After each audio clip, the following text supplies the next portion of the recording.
It's the Elsa Kurt Show with Clay Novak. Serving up trending news and conservative views. Brought to you by the Elsa Kurt Collection. And Refuge Medical. And now, it's time for the show.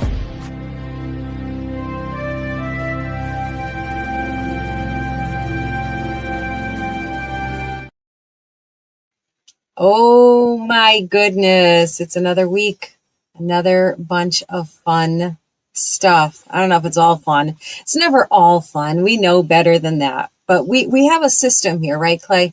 We start off hard, right? Like we just throw it at you. We get it over and done with, and then we move on to fun stuff, right? Yeah, we always hit the big one first, and we got a couple of big ones this week. But and I'm a little irritated about some of this stuff. I'm maybe a little bit more animated than normal, but some of this stuff really got under my skin. But we got some big stuff to talk about, folks, and as promised, we will end with something a little bit lighter, a few little lighter things at the end, just to go out on a happier note. But we'll get started right after this. Floods, feds, and fake heroes. Welcome to the show where we call it like it is. Texas is underwater. The DOJ's burying Epstein's secrets. Trump's up for a Nobel. Musk is building a new party. And Hollywood's turning Superman into a border policy lecture. Buckle up, patriots. It's gonna get real.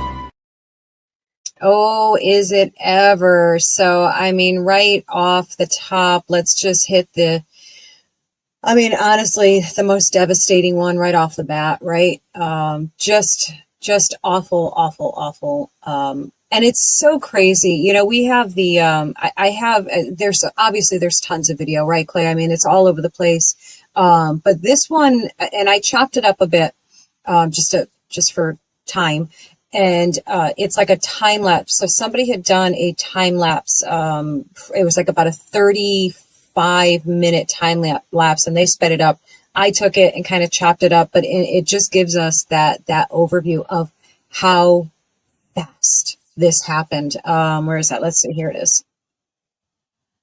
Yeah. So here, let me take that off of there so we can actually see that time lapse. So this is, and I love that they put the clock down at the bottom there. Just watching how this water is just moving through, and wait till you see the end of this. It's just crazy to me.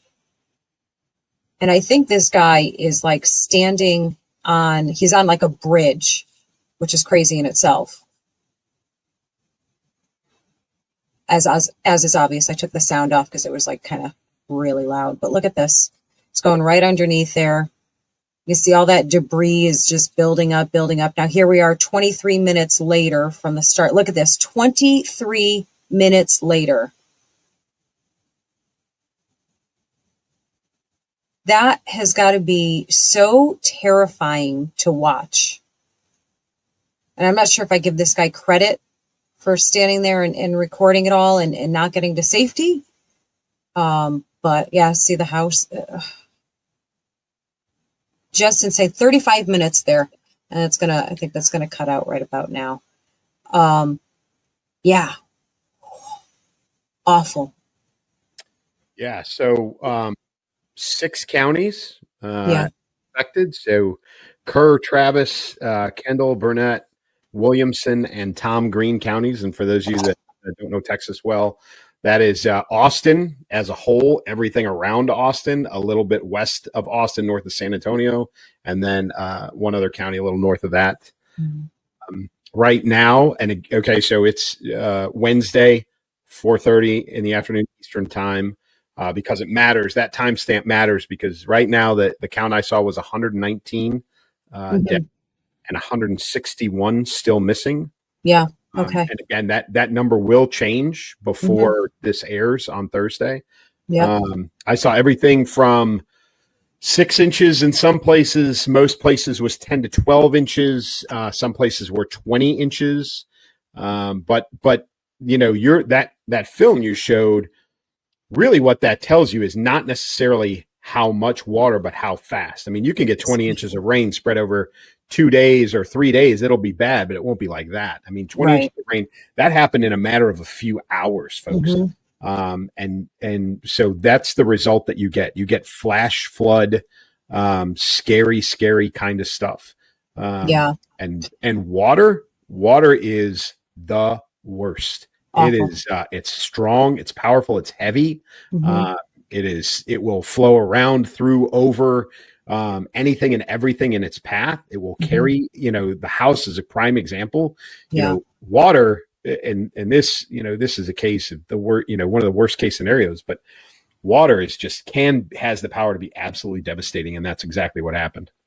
Yeah. And you add that next layer, all of those things that you said. And then there's the whole part about you can't see what's in that water when it's really affects. So, you see all the time these videos of people thinking like it'll be such a great idea to get out on their canoe or their raft. And, even if they're doing that with the best of intentions to try and rescue somebody, or they're trying to walk through it or swim through it, you have no idea what's in that water. And it's just, the dangers are just multiplied by that. But, the reason, why I'm personally emphasizing that timeline, how fast that happened, is because of all the disgusting accusations, and I think that's really one of the most sickening parts of all of this. And there's been plenty of it. I'm sure you guys have seen it as well.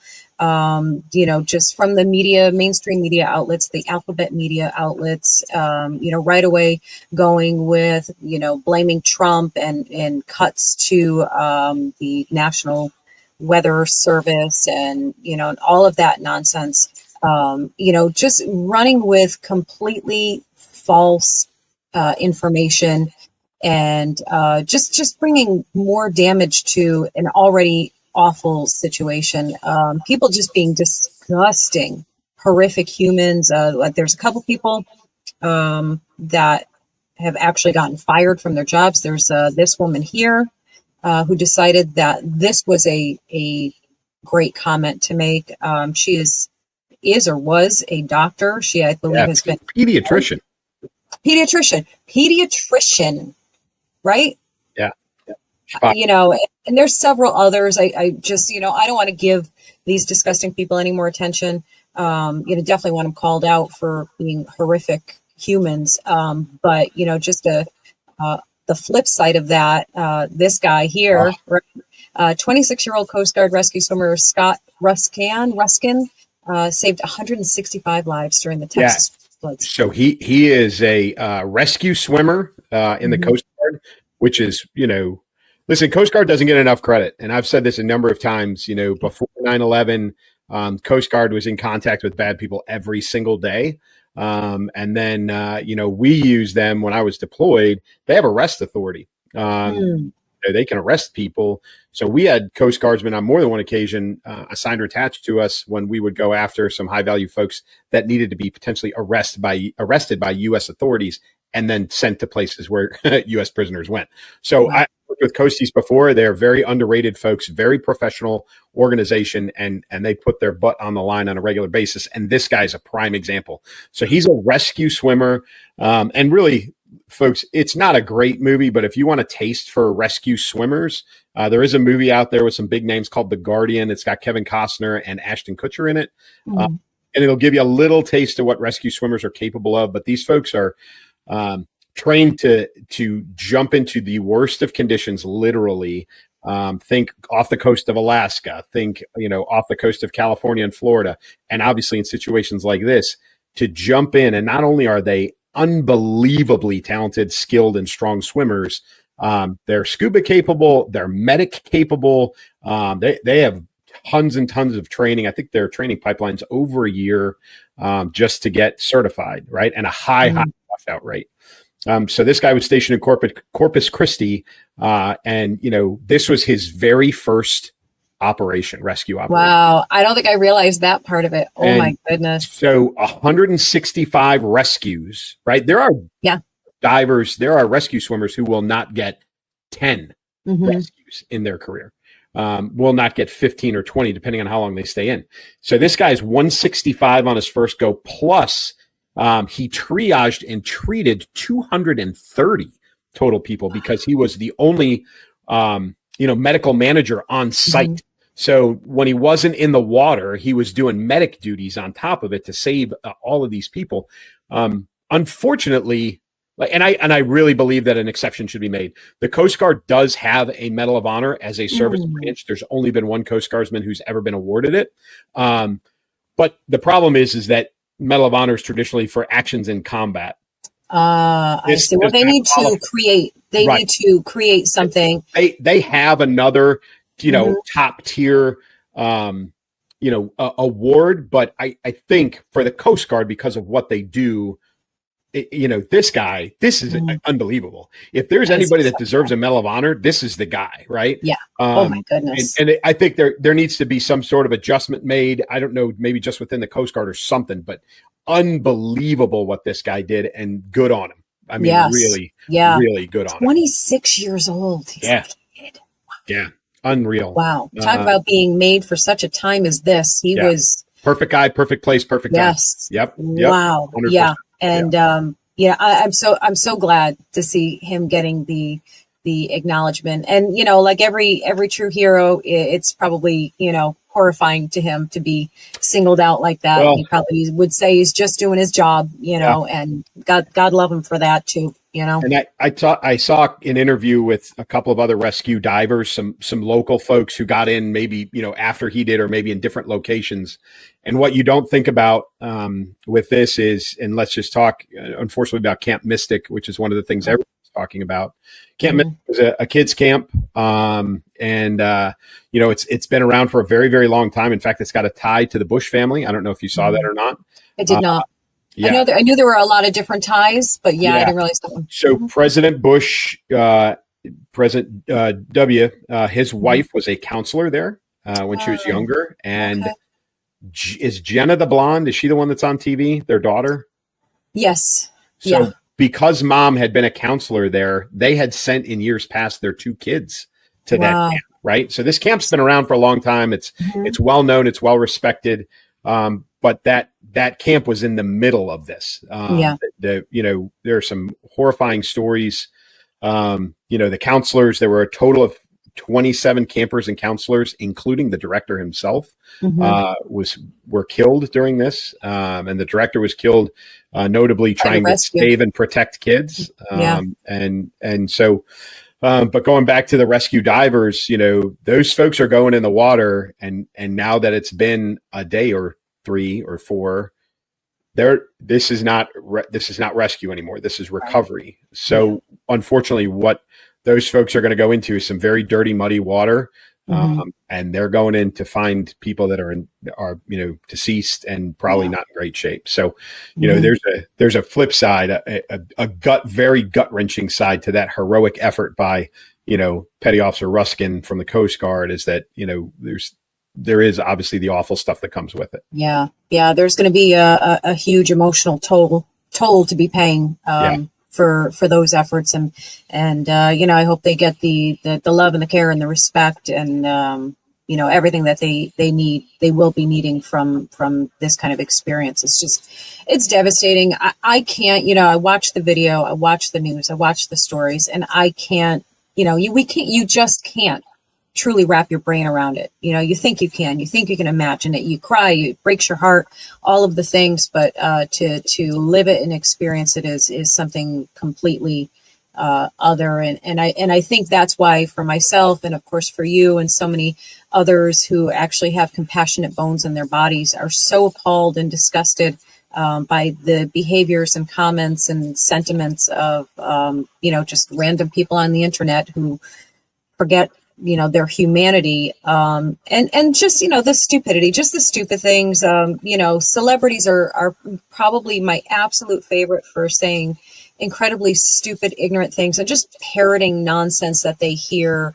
And, your perfect example. And yes, I have it. I'm sorry, guys. You're going to hate me for putting this up here, but, this is representative of the idiocy. Here it is.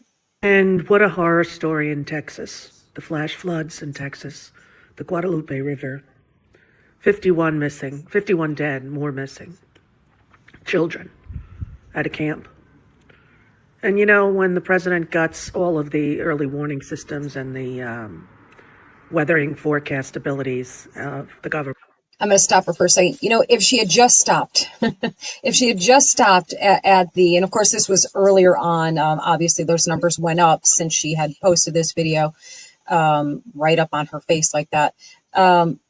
If she had just stopped and at acknowledging the tragedy, but then where does she have to go? Right away from her little safe space in Ireland, because she couldn't bear to live here under President Trump.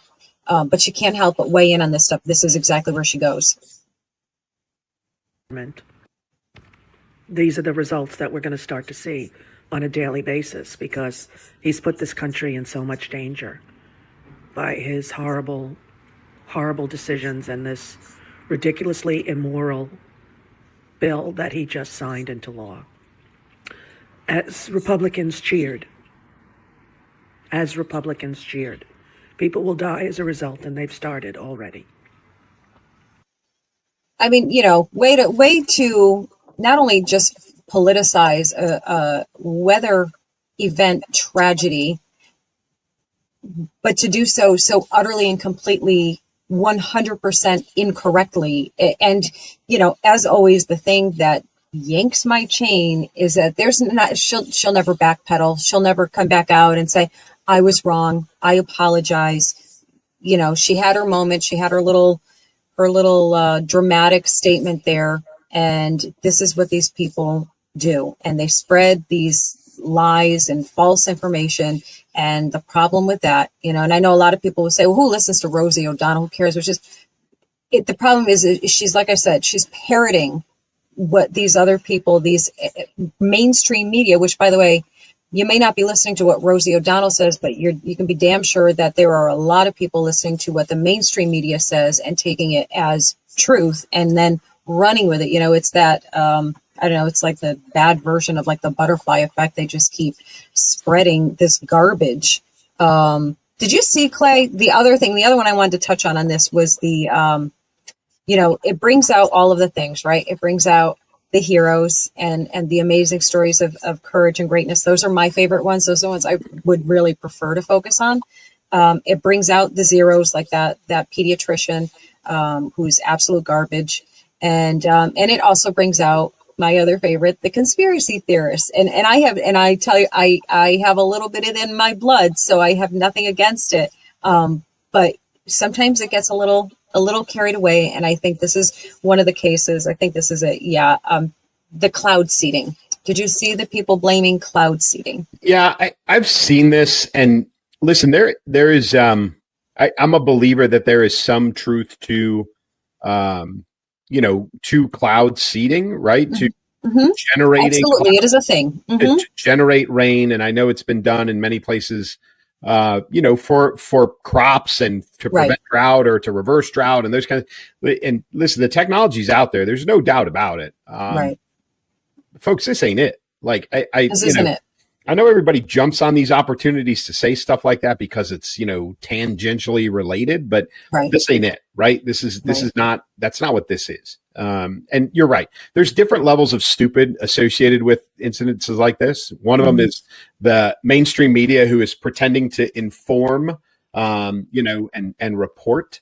And that's not what they're doing. And then you've got the mouths that politicize, the Rosie O'Donnells, the pediatrician. There's another one out there who was not only, she said something along the same stupid lines of like, you know, this is Trump and MAGA and blah, blah, blah, blah, blah. Totally erroneous. And then when people jumped on her, she doubled down. Yes. Is that the one that was basically mocking the Christian camp? At the range, right? She was shooting and she's like, come at my house. I got something for you, know, something like that. And it was like, so you know, you've got that, and then you've got this. You've got the conspiracy theorists, you know, which is a different level, you know, kind of crazy or stupid that goes along with this stuff. So you know, people can't help themselves. There is, like you said, I think there's a lot of compassion out there. I just think that in the moments of quiet, when the compassionate people are doing what they should be doing, you've got the loudmouths who can't help themselves. They've got to fill the silence, and they fill it with their stupidity, and then that's what you get. So. No, I'm again, that's one of the things I'm not happy about. horrific that anyone, especially since it's been debunked already, right? They've laid out all the timelines of all the warnings. The National Weather Service. The National Weather Service says they have all the manning that they need to have. Right. That reports come out. It's all there. The facts are out there, and yet you still have these people who refuse to acknowledge that because they've got political messaging on their mind.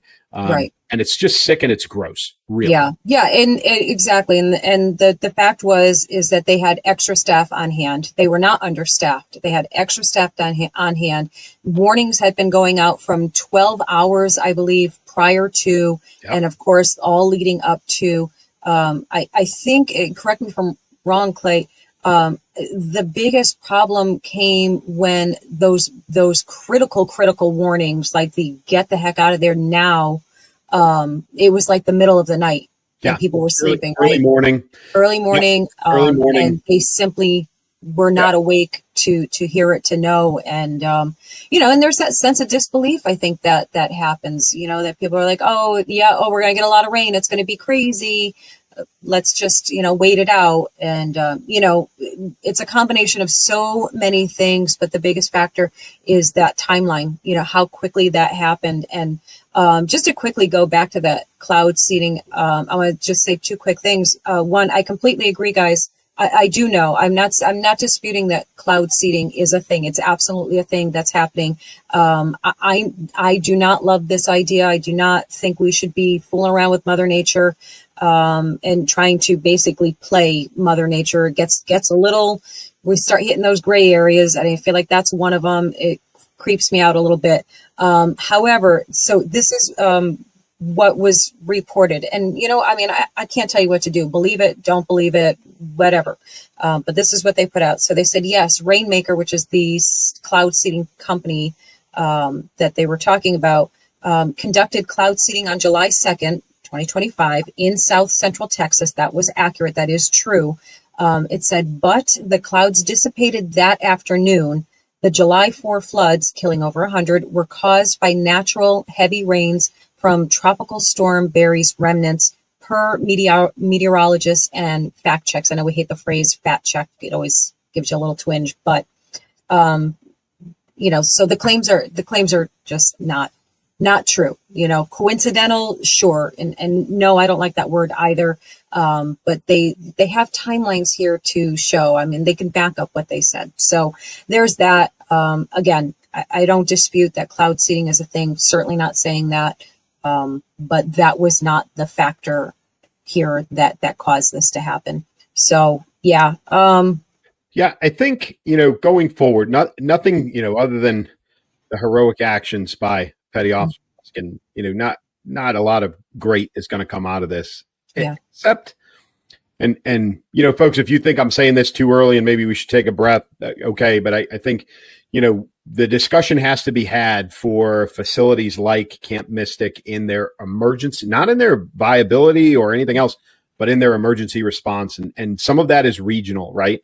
If it's a upper Midwest kind of thing, and you're in Tornado Alley, if you've got a camp for kids, if you're a parent, you should be asking, okay, in case of a tornado, what is the crisis action, by the camp? If you're on the West Coast and you've got something in California, what's the earthquake protocol, plan for the camp?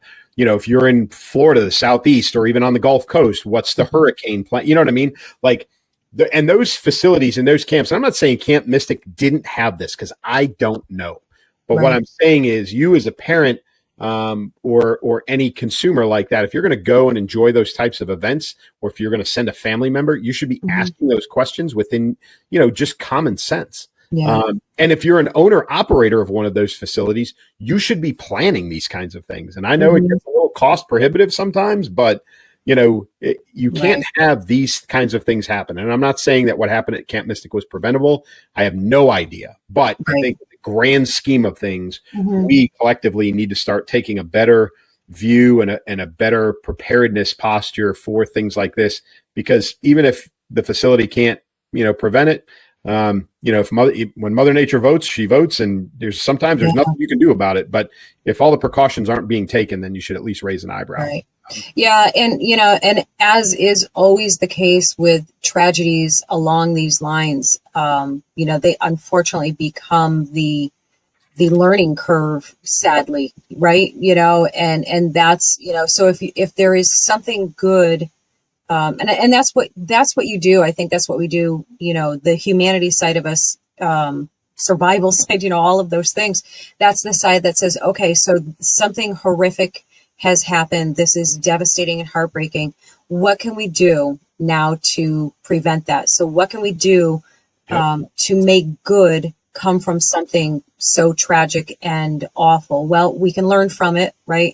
We can do better as far as everything you just said, so how can we ensure that something like this is at the very least less likely to happen? Because that whole area, correct me if I'm wrong, that whole area is known to be prone to flash flooding like that, right? I mean, that whole part of Texas. So yes, that part of Texas, but not uncommon for that part, even in the southwest of the United States, when you get into Western Texas and New Mexico and Arizona, and even into California, out in the desert part of California, when you go through weeks and months of no rain, and then all of a sudden there's some rain, the ground doesn't just absorb that, folks. Like sometimes the ground is so hard and so dry that it can't consume all that rain quickly enough. It just doesn't work that way. And people who live there know those things, if you've ever spent any amount of time in Texas, right? You drive around on the roads and there's just this dust on everything. And then all of a sudden it rains and it may as well be ice because you've got all that dirt and oil and everything else that's built up on the road. And then the water hits it and it becomes slick as all get out. So, those things, that part of Texas, you're right, is prone to flash flooding only because they don't get perpetual rain as we kind of do further north of Mason-Dixon. So you've got to take the precautions and don't what you said about and what I said about learning from this is it is an absolute tragedy that this happened and the loss of life is horrific and we all hate it.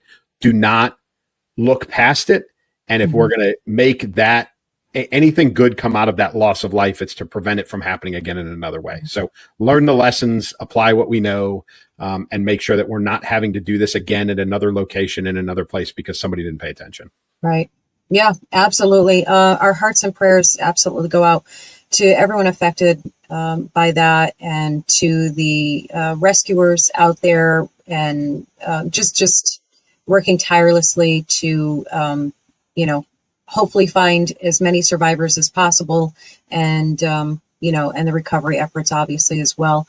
So we'll, I think I'm echoing you, Clay. I don't think there's a whole heck of a lot more to be said on it. I mean, I don't mean it is what it is, but I know you know what I mean, guys. At the moment, this is what we have on that. Moving on, we've got this. This is such a, wah, wah, wah moment, except not in a funny, amusing way. So many feelings on this. I just, at this point, I don't even know what to say at this point. Like, we all know, everybody knows he didn't hang himself. I'm sorry, you will never convince the majority of the world, because why? If he was innocent, if there's no list, why is a multi-millionaire, I've heard billionaire, I don't know if that's accurate, but at least a multi-millionaire owned an island, gonna get off, right? What? Yeah, he owned an island, so billionaire is probably not too far off. Yeah, billionaire is probably accurate. So that answer, that conclusion only gives more questions, and they have to have known that.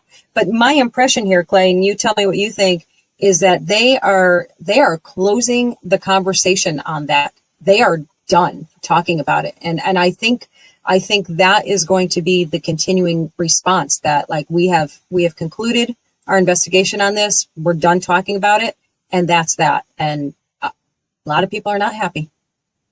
Yeah, I said at the top of the show that there are some things that I am upset about, and this is really, really high on the list. And I'm going to apologize to everybody before I get started. This, with the Attorney General Bondi coming forward and saying there is no list, on top of the Patel Bongino, he didn't kill himself. When President Trump ran his campaign, two of the things specifically the one thing that he talked about was Epstein files would be released and the list would be released and there would be full transparency and we would know everything. Right? Yep. Now he didn't kill. Now he did kill himself on a tape that there's no list, on a tape that is suspect on a good day. There's now no list. When we have been we have been talking about a list of clients for years, people. And now all of a sudden, we never said there was a list. We said there was a file, right? And that was the Bondi position, which is total bullshit. I'm sorry, folks. And then you've got the White House press secretary, staying on message and saying, oh, well, what she said was that it's on my desk. She didn't say, because Ducey called her out. I don't know if you saw that or not. Yes, so I saw that. Right?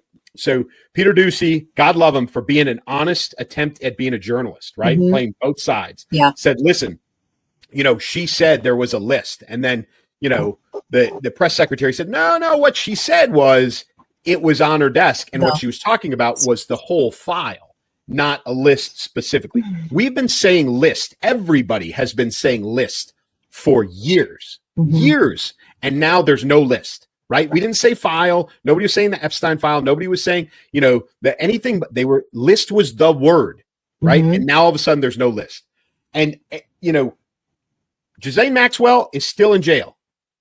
Right. So she's going to get released based on that. Right. Yeah. So if there's no clients, then she didn't traffic anybody. Right. Which we've got victims out there who have raised their hand. We know Prince Andrew was on the island, right? Yes. The royal family has ostracized that guy. He's done. That guy's living in a hut somewhere because they don't want. He is kryptonite. They don't go anywhere near him, right? We know. We know there were people down there. We know there were people of power down there, right? Yep. We know that there are victims that have testified. Ghislaine Maxwell is in jail right now for trafficking. We all know this. And the fact that they're telling us that this doesn't exist now after all these years, this is the Democrat playbook. I'm sorry, folks. Oh, no. This is total, they're treating us like we're idiots. They really are. Yeah. And I'm telling you, the biggest disappointment in this whole thing was President Trump the other day. Sorry, folks. I know everybody's a fan. But when he said, oh, you're still talking about Epstein? We're still talking about this guy? People have been talking about this guy for years. You ran your campaign on this. Right. Not so many months ago. That guy's a monster. I am so Patel, Bongino, Bondi. It's all crap. All of it. It is. And I really, really hope someone investigates them. I really do. Because this is dishonest. There is something highly illegal going on when it comes to this. And they can come knock on my front door. I really don't care. But this is garbage, people. We're all being lied to, period. Yeah. And the reality of it is, and I'm pretty sure I think everybody realizes that. I think everybody knows what this actually comes down to, which is that there are some unbelievably wealthy, powerful people who are running the show, and it's not our elected officials. Nope. And it might. Some of them might be our elected officials. Yeah, some of them certainly might be. Yeah, absolutely. But overall, they are protecting people who basically said, "This is not going to ever come out." Period. End of story. And they said, "Yes, sir. Yes, ma'am. We will toe the line, no matter what the cost." And that tells you that actually, to some level, that is. We should all be kind of frightened by that anyone can have that level of power and control, because you're silencing the people who are supposed to be the biggest players, they are supposed to be the most powerful people in the world, and they are just more puppets. It's disappointing is the understatement of the year, isn't it? It's just disheartening because they're getting away with it, and I don't think that's going to change. None of this will come out until all of these people are buried in their graves. And we won't live to see it. Most of us will not live to see these names and the truth come out. And and here's where I'm honestly torn, and I think some people are going to be mad at me. Some people are going to be disappointed in me for saying this. There is a part of me that has this, and this is what they bank on, by the way. We use the term fatigue, this and that fatigue. And that is what they're banking on. And I am intelligent enough to be aware that their tactic is working to a degree on me, where I feel this fatigue over the whole thing. And I'm like, all right, you know what? If this isn't going to happen, if you're not going to hold these people accountable, if they're not going to see their day, if the powers that be are that strong, then I don't know. I guess we can keep beating our heads against this brick wall, or we can focus on criminals and crimes that we can actually lock people up for. And I'm not saying that is the right take to have on this by any means. It's just the frustration and fatigue that, like, I can't let my brain stay in that zone, because it like you, Clay, it makes me like shaking angry. Like, how you get so angry that you're shaking, the adrenaline makes you shake from it. It's like that. It's the rage on the behalf of these victims, because, by the way, they're children, and that's the thing that really makes you lose your mind. Or they were children when this was all happening, and their lives are destroyed, and now they're put back in that position of almost being invisible, like they're just getting erased. Well, it didn't happen. No list, no clients, nothing to see here. Move on. And I know we're just echoing the anger and frustrations that you guys are all feeling as well about this. The problem, though, Elsa, is that there are people that are defending this. Yeah. There are, Trump MAGA acolyte, diehard followers that say, well, if the president says so, if the president trusts Pam Bondi, I trust the president. And if she says there's no list, then there's no list. And, I can't, that everybody who voted for President Trump railed on the entire Biden administration for doing exactly the same thing, right? They all went along with what President Biden said. They all went along with what Soros paid for. They all went along with all of it. And the entire election was over the fact that you had distrust, dishonesty, you had lying within the government that was being protected by the government. Yeah. And President Trump won the election to try to avoid that from continuing to happen. And now that's exactly what we have happening. And it's just, there are people who are literally out there going, oh, well, then there must not be a list.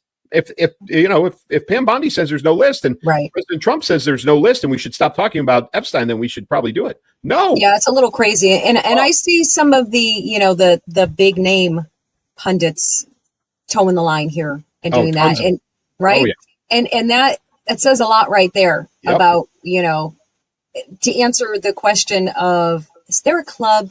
Is there a club that they're all part of? Yep. Pretty sure the answer on that is yes, there is. Yes, there absolutely is. And I have never been more proud and happy to not be in a club. This is one of those many, many times that I've had during the course of this podcasting social media journey. Somebody just asked me today if I had, they didn't mean it in an insulting way, but they asked if I had any clout, as in, like, do I have any connections to any political figures and, or media figures or any of those things? And I said, not a damn one. And I am so proud of that. That is a badge of honor to me. I don't want to be part of that world. I am thrilled to be and grateful to be an absolute outsider. And that's where I have every intention of staying, because that is a dirty, ugly world. And, I'm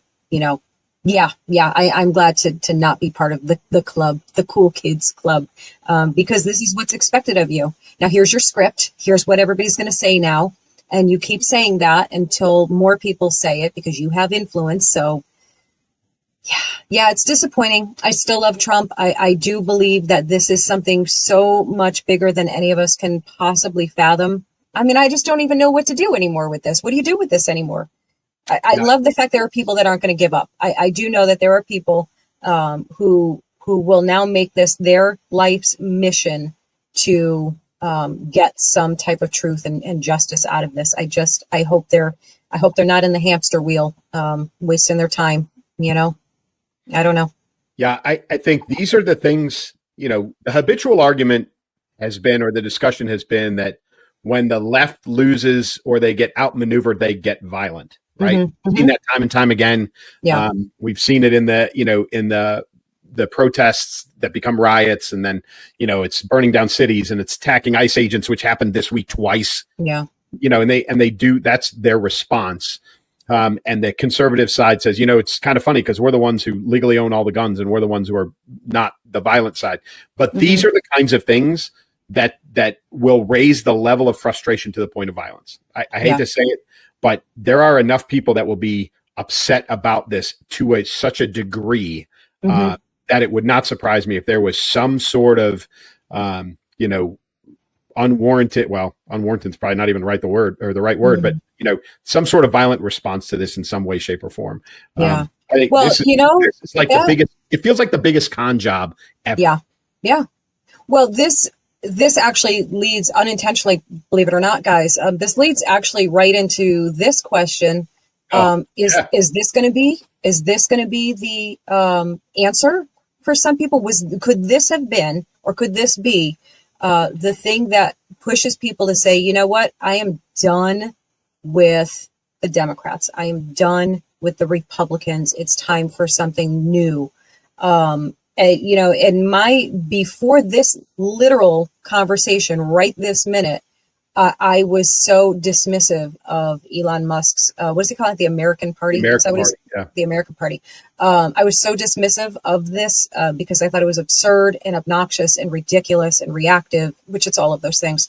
However, this whole Epstein thing and the disappointment, the profound disappointment of where this went and where it ended up, could be the very thing that adds fuel to Elon's, plan here.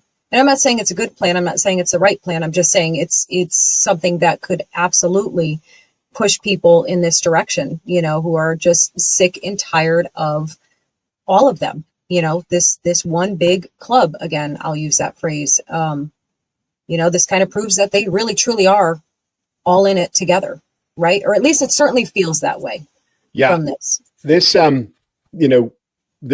you and I have talked third party politics 20 times, whether it's Ross Perot or if it's, RFK Jr., like we've talked about the impact of third party politics on national level elections. Yep. But I saw a new perspective today, and it actually came from Musk. One, listen, folks, politics is expensive, very, very expensive. That's why things like big pharma get things done in their favors, because they have money to lobby and truthfully to buy votes within Congress. And listen, they're not the only ones. The pro-abortion lobby, the pro-life lobby, the pro-gun, anti-gun, right? It's all, the lobbying is all part of it. But really, politics is expensive. When was the last time a poor person became president of the United States, right? Yeah.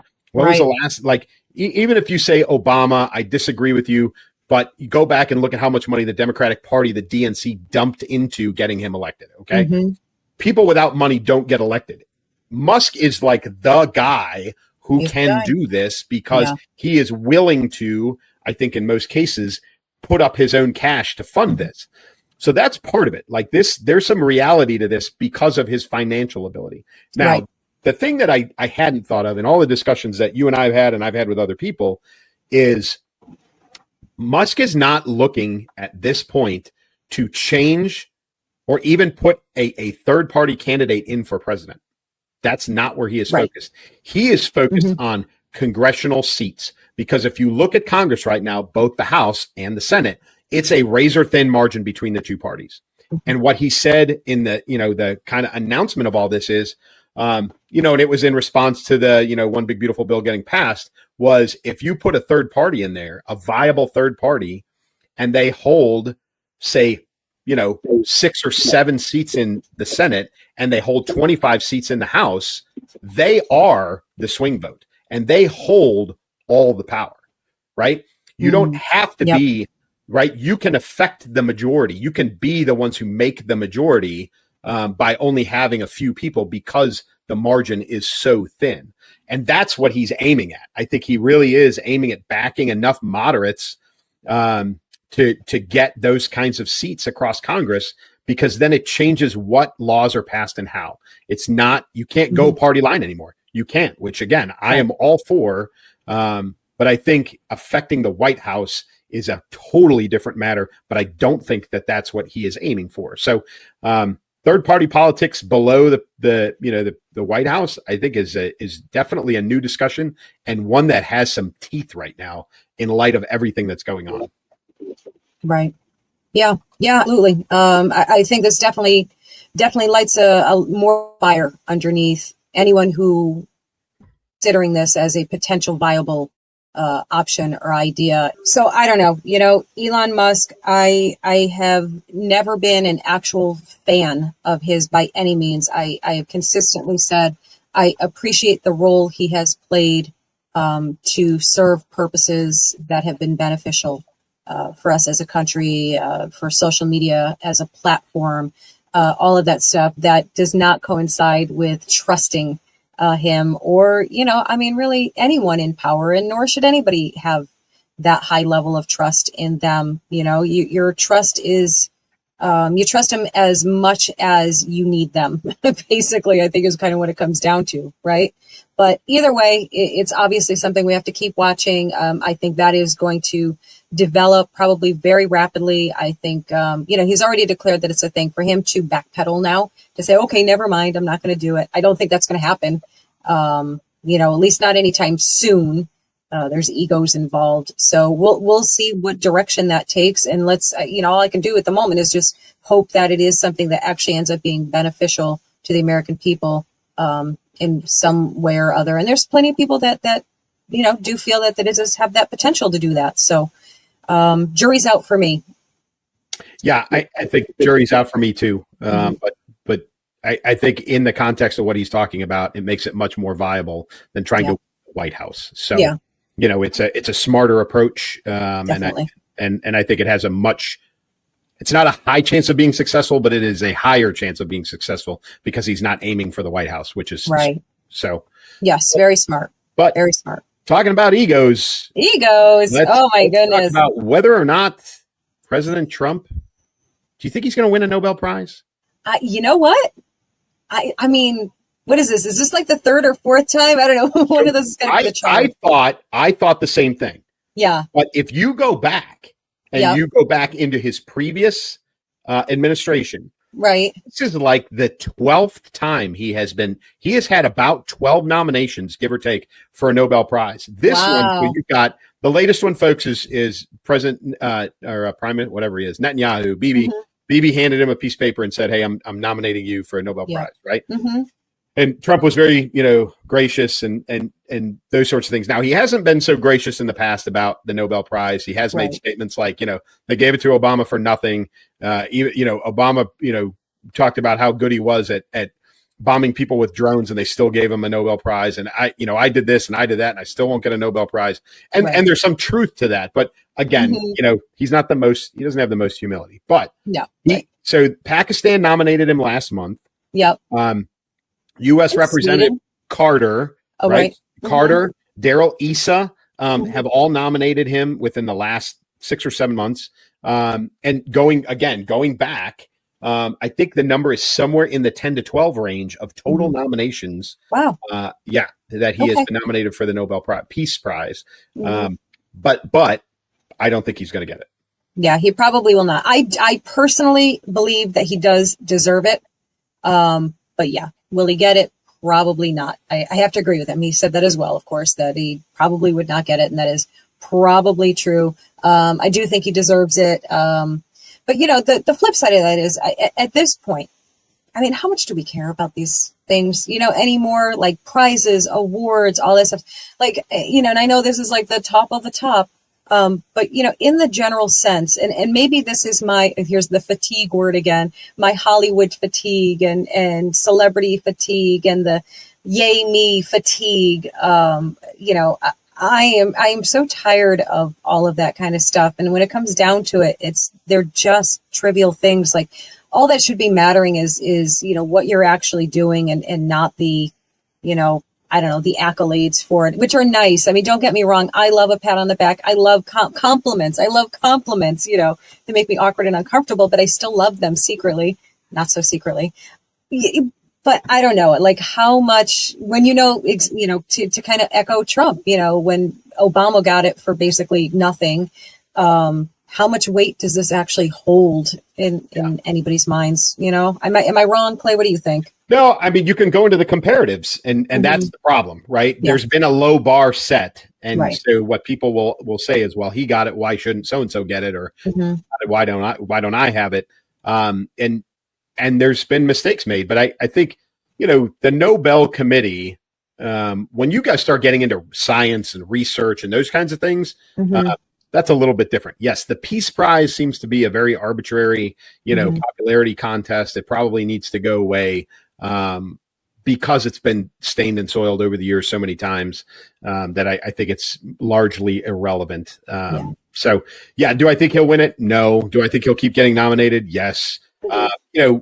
Some people are speculating, why did Netanyahu do it? Why, is it a bribe? Like, is he trying to stay in Trump's good graces? Is it payment for something? Was there an agreement made? Hey, if, you guys got to hit Iran. We can't really hit it again. But if you do it and you pull it off, I'll nominate you for a Nobel. You know what I mean? Like, so again, it goes back to the big club theory, right? New World Order, whatever you want to call it, right? Yep. But I think regardless of all else, I don't think he's going to get it anyway. I don't. No one in any kind of liberal mindset anywhere in the world is willing to give him anything. Right. Yeah. They wouldn't give him a Hostess cupcake. They would not. They would not. Nope. No, absolutely. Yeah. They've proven that time and again that there is absolutely nothing he can do. No good deed, no amazing act, nothing that he can do that will make them, give him that cake, right? Cupcake. He could cure cancer and they would say, well, he took away Medicaid, so it really doesn't matter. Right. People won't be able to afford the cure. You know what I mean? Like they would find a reason. It's the floods. It's the same thing. They'll find a reason to blame him, to not give him credit and all of those things. So regardless of how many nominations it's been or it will be, he's not going to, it's not happening. Yeah. Yeah. I am of the same mindset. I do hope it for his sake, just because it's, there's obviously some swagger to that, still, but it's probably not going to happen, but I would love to be wrong. I generally hate being wrong. It irritates me to no end to be wrong because it happens so rarely, obviously, guys, but I would be okay with being wrong. There's a few things that I would be okay with being wrong with. One thing I am not wrong about is our last and final lighthearted topic, which is, I don't know if lighthearted is necessarily the right term. You guys can maybe come up with something, right? Laughable is the word. It is laughable because if you don't laugh, you'll throat punch somebody, right? So here it is. Clay tasked me with picking out this one, and this was it for me. This was the rip my hat off my head, throw it on the floor, shake my head, and go, what? Wait, what? This is just, for the people who are listening and not watching, I've just thrown up a picture. It's a screenshot from a tweet, I think, from Variety. And it says, James Gunn says he's the, I guess, director. He is the director, yes. Okay, thank you. James Gunn says Superman is about an immigrant that came from other places and how we've lost the value of basic human kindness. And he also said, yes, it's about politics. So get ready, guys. The new Superman movie with a new Superman guy playing it is about politics. It's about an immigrant who came to this country blah, blah, blah, blah, blah. Are they trying to kill these franchises? Like, is that the actual goal? Like, do they really hate these franchises so much that they have to just grind them into the ground? It is so ridiculous. And I have, I have some points here and I wrote them down, guys. You can bear with me because I want to read them because I don't want to miss, any of it. Again, we have that word. This is, I always have every episode. I have a word of the episode and it's fatigue. This time it's, today it's all about fatigue. It is yet another $200 million blockbuster reprogrammed to push guilt trips instead of grit. Will patriotic audiences, this is the question, of course, will patriotic audiences finally say no, thank you at the box office? And I think that is absolutely the case. These movies are tanking. Snow White is, just right off the top of my head, an example. I think some of the Marvel flicks have tanked as well, which is I became a Marvel fan, after marrying my geek husband who loved Marvel and all of that stuff. So we would go see every single one of those movies the minute it came out and I fell in love with them and I enjoyed it. And then of course what happened, they went ridiculously woke and, just changed these characters from the essence and core of who they are and what they represent. And all of that stuff. And, it's so crazy to me because the irony here is that this James Gunn and all of these people live behind their gated communities and their walls and their wealth and all of those things. And they're completely out of touch with the real world. And, to call Superman okay. So go with me on this, guys, because I am aware that we are talking about a fictional character, but if we can just go into pretend world for a minute, let's be real here. Superman came from another, well, not country, but another world, another realm. I don't know, right? Planet. And another planet. Thank you. Marvel, not DC. I don't know what to tell you. And he came here and he moved in. He was adopted by a Kansas family, right? Kansas couple. And he did this crazy thing that all legal immigrants did. And they assimilated to this country. Didn't try and destroy it. Didn't trash it. Didn't tell everybody that it's the suckiest place in the world and they should change it to be more like his planet. He came here to make it a better place. So, and that is what the immigrants of my growing up, my lifetime have always been.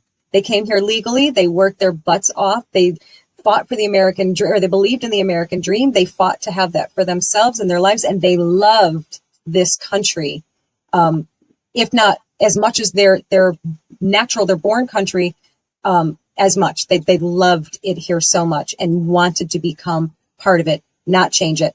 Superman did the same thing. So to compare Superman with illegal immigrants who are here waving the flags of their country and being mad that, that they're getting deported for being here illegally, not the same thing, bud, not the same thing at all. And James Gunn, you absolute twit, for trying to make that comparison. Congratulations on trashing yet another franchise and flushing it right down the tubes. And that's my rant on that. And, as you guys can see, I'm laughing about it. I'm not mad at all. It's just too stupid to actually get mad about. But it's laughable. It's laughable because you mentioned Snow White, right? Snow White tanked because the young lady who starred in that movie, don't even remember her name, was adamant and very political and really snotty about everything. And if you look at Disney, because that's really what this is, right? She's, right in line with all of the Disney stuff, except for the fact that there's been this ongoing and growing backlash against Disney and its wokeism for the last few years, right? So right on time, this girl steps in, opens her mouth, and seals the deal to destroy her own movie. Yeah. The superhero movies are on the same thing. They're all on the downturn, right? Everybody's worn out. The storytelling, as a guy who tells stories for a living, right? As a fiction writer, I will tell you all of this multiverse stuff, which now they've got both in Marvel and in DC and all the comic, is lazy storytelling. Nobody ever stays dead in comic books anymore, right? Except for Spider-Man's Uncle Ben. He's the only one that's dead forever. Everybody else comes back to life somehow. And they keep reimagining, and it's a new thing, and it's a retelling of this basic story. I mean, this is the fourth or fifth time that the Superman story has been told. Right. And now what you've got is superhero fatigue. I'll steal your word, right? Superhero movie fatigue.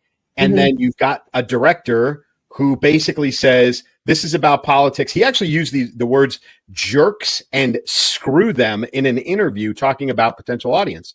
And so feel free to follow in the footsteps of Snow White, right? Stick your foot in your mouth and tank your movie before it even starts.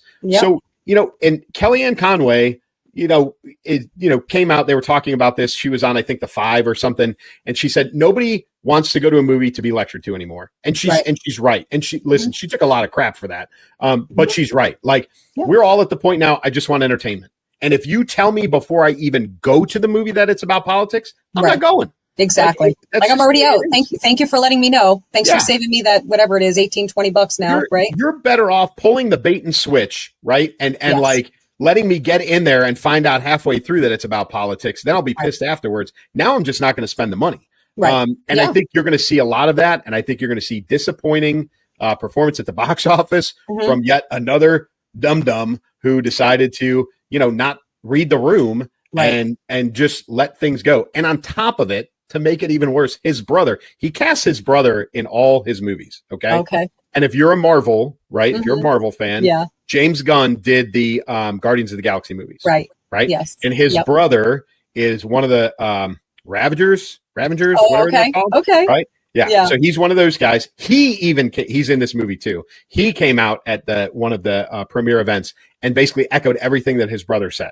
So, they're all in it together and they're going to tank this movie together because it's going to be a mess.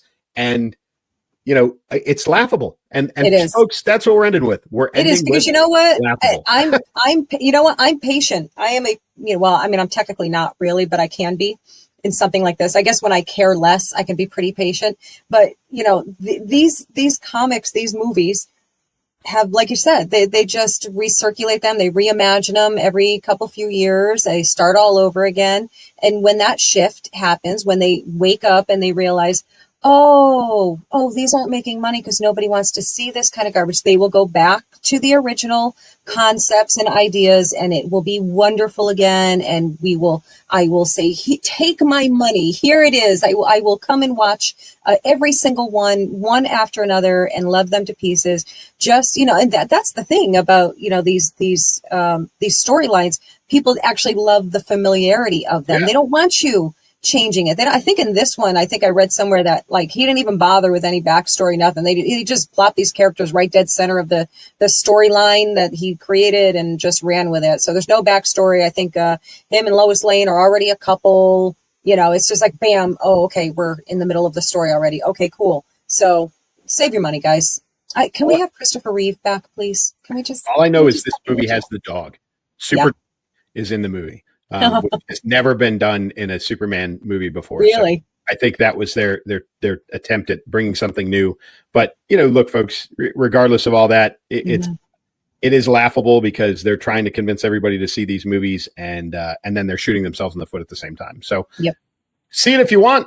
Maybe let us know. Maybe you go see it and you think it's awesome. And maybe the politics aren't as overt as James Gunn would have you believe. But I would be interested in a review from one of our viewers, fans, listeners, and not from some crack guy in Hollywood that's going to tell you what the studios want you to hear. So, I think that's it. I think we hit them up.